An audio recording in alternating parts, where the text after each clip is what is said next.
حجاز کے کسی علاقے میں ایک خاموش اور تاریک رات تھی۔ یہ ذی الحج کے مہینے کی کوئی رات ہوگی۔ ہر طرف خاموشی اور سکوت چھائی ہوئی تھی۔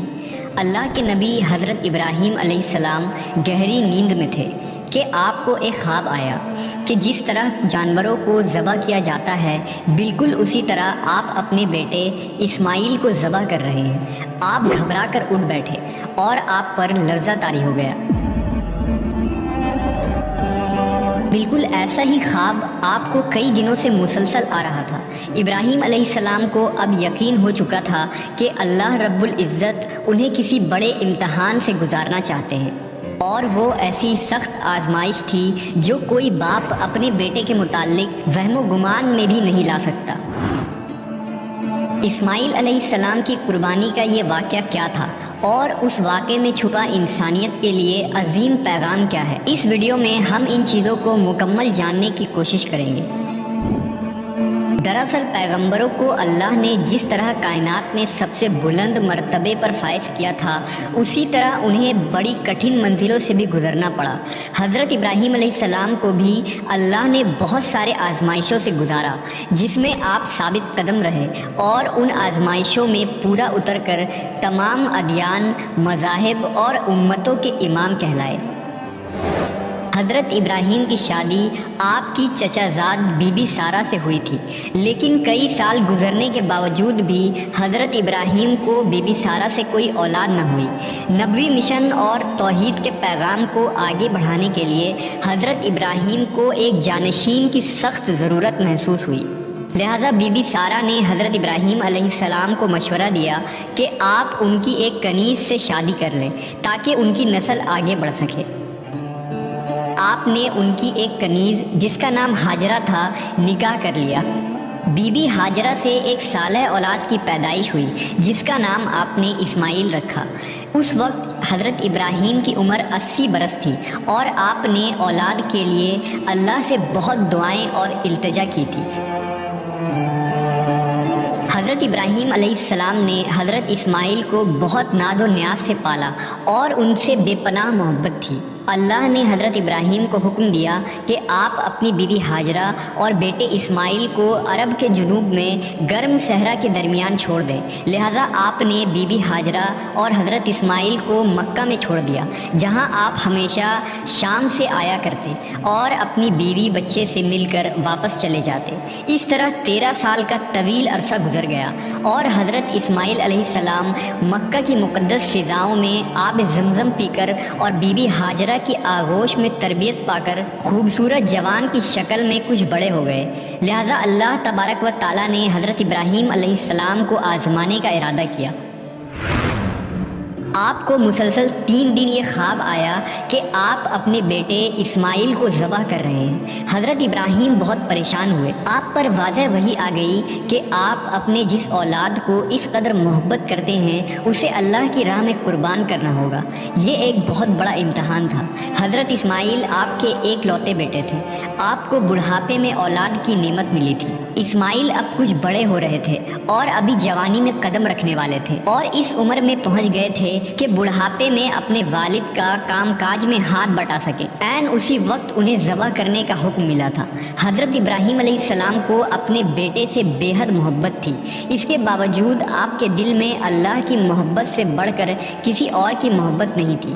اللہ کا جو بھی حکم تھا انہیں پورا کرنا تھا۔ حضرت ابراہیم نے اپنے دل کو مضبوط رکھا اور اپنے بیٹے اسماعیل کو اپنے اس خواب کے متعلق بتایا اور کہا، اے میرے بیٹے، میں خواب میں دیکھتا ہوں کہ میں تمہیں ذبح کر رہا ہوں، تو تم سوچو کہ تمہارا کیا خیال ہے؟ حضرت اسماعیل نے کہا، ابا جان، آپ کو جو حکم ہوا ہے وہی کیجیے۔ اللہ کی مشیت سے آپ مجھے صبر کرنے والوں میں سے پائیں گے۔ لہٰذا اگلی صبح آپ بی بی ہاجرہ کے پاس تشریف لے گئے اور انہیں حکم دیا کہ اسماعیل کو نہلا دھلا کر خوشبو لگاؤ اور تیار کرو۔ سیدہ حاجرہ نے اپنے بیٹے کو نہلا دھلا کر خوشبو لگائی اور انہیں تیار کر کے حضرت ابراہیم علیہ السلام کے حوالے کر دیا۔ حضرت ابراہیم نے ان کا ہاتھ پکڑا۔ باپ بیٹا چھری اور رسی لے کر جبل عرفات کی طرف چل پڑے۔ کعبہ شریف سے کچھ دور پہنچے تو شیطان لعین نے آپ کو اس عظیم قربانی سے روکنا چاہا۔ سب سے پہلے شیطان حضرت اسماعیل علیہ السلام کی والدہ بی بی حاجرہ کے پاس آیا اور کہنے لگا، اے حاجرہ، آپ کو معلوم ہے کہ ابراہیم اسماعیل کو ذبح کرنے کے لیے لے گئے ہیں۔ بی بی حاجرہ نے کہا، یہ کیسے ہو سکتا ہے کہ باپ اپنے بیٹے کو ذبح کرے؟ شیطان بولا، حضرت ابراہیم کو اللہ کی طرف سے حکم ملا ہے کہ اپنے بیٹے کی قربانی کرو۔ بی بی حاجرہ نے کہا، اے شخص، اگر یہ خدا کا حکم ہے تو میں اور میرا بیٹا خدا کے حکم پر راضی ہیں۔ شیطان جب مایوس ہو کر واپس ہوا تو حضرت اسماعیل کے دل میں وسوسہ ڈالنے لگا۔ قریب جا کر کہا، تجھے تیرے والد ذبح کرنے کے لیے لے جا رہے ہیں۔ حضرت اسماعیل نے فرمایا، کیوں؟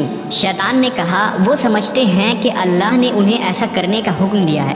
حضرت اسماعیل نے جواب دیا، اگر اللہ تعالیٰ میری جان کی قربانی قبول فرما لے تو میرے لیے اس سے بڑھ کر کیا سعادت ہوگی۔ اس کے بعد شیطان نے حضرت ابراہیم کے دل میں وسوسہ ڈالنا شروع کیا۔ حضرت ابراہیم علیہ السلام اللہ کے خلیل تھے۔ آپ فوراً پہچان گئے کہ یہ کارنامہ شیطان کا ہے جو آپ کو اس عظیم قربانی سے روکنے کی کوشش کر رہا ہے۔ آپ نے اس کو دھتکارنے کے لیے پتھر اٹھا کر اسے مارنا شروع کیا اور فرمایا، اے شیطان لعین، میری نظروں کے سامنے سے دور ہو جا۔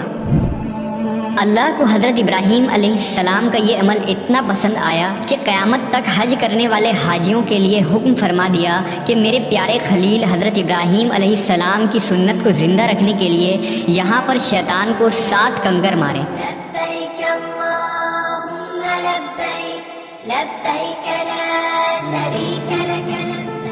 حضرت ابراہیم علیہ السلام اسماعیل کو لے کر پہاڑ کی اونچی چوٹی پر پہنچے اور آپ کو لیٹنے کی ہدایت دی تو حضرت اسماعیل نے فرمایا، ابا جان، میں پیشانی کے بل لیٹتا ہوں تاکہ آپ کا چہرہ مجھے نظر نہ آئے، اور آپ بھی اپنی آنکھوں پر پٹی باندھ لیں تاکہ جب آپ مجھے ذبح کر رہے ہوں تو میری محبت اللہ کی محبت پر غالب نہ آ جائے۔ آپ نے حضرت اسماعیل کے مشورے پر عمل کیا اور جب اسماعیل علیہ السلام لیٹ گئے تو آپ نے تیز دھار چھری کو پوری قوت کے ساتھ اپنے لخت جگر کے گردن پر پھیر دیا۔ اللہ رب العزت کے حکم سے حضرت جبرائیل علیہ السلام جنت کے باغات میں پلے سفید رنگ کے خوبصورت میڈھے کو لے کر حاضر ہو گئے۔ ابراہیم علیہ السلام نے ذبح سے فارغ ہو کر آنکھوں سے پٹی ہٹائی تو حیرت زدہ رہ گئے۔ بیٹے کی جگہ ایک حسین مینڈھا ذبح ہوا پڑا تھا جبکہ اسماعیل علیہ السلام قریب کھڑے مسکرا رہے تھے۔ اس اثنا میں غیب سے آواز آئی، اے ابراہیم، تم نے اپنا خواب سچ کر دکھایا، بے شک ہم نیکی کرنے والوں کو ایسا ہی بدلہ دیا کرتے ہیں۔ اللہ نے اسماعیل علیہ السلام کی جان بخش دی۔ یہ واقعہ حضرت ابراہیم علیہ السلام کی بے مثال اطاعت و رضا جوئی اور اللہ کے لیے خود سپردگی کی ایک مثال ہے۔ حضرت ابراہیم نے وہ چھری اپنی اولاد پر نہیں بلکہ اپنے نفس پر چلائی تھی جو صرف اور صرف اللہ کی رضا کے لیے تھا۔ تقریباً 4000 سال گزر گئے لیکن یہود، نصارہ اور مسلمان، ہر امت کے لوگ باپ بیٹے کی اس عظیم قربانی کو یاد کرتے ہیں جو بندگی کے اس بے مثال جذبے کی ایک مثال ہے۔